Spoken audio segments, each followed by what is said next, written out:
قناعت پہ ہم کافی انفسائز کرتے ہیں، یا ہم اپنے معاشرتی لحاظ سے بھی یا مذہبی لحاظ سے بھی.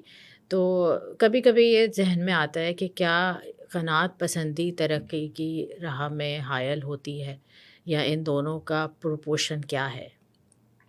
اس میں ضرورت اس بات کی ہے کہ ہم قناعت کے مطلب کو سمجھیں. قناعت کے معنی یہ نہیں ہے کہ آپ تھوڑے سے کے اوپر گزارا کر لیں.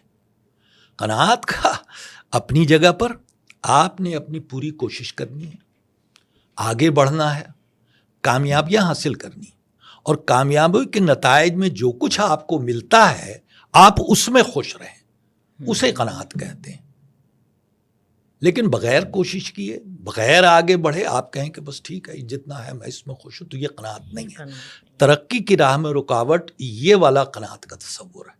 اور قناعت کا یہ تصور کہ میں نے اپنی سمجھ میں اپنے طریقے سے جو کچھ کرنا تھا وہ کیا، اور جو مجھے ملا میں اس میں خوش ہوں، یہ ہے اصل قناعت.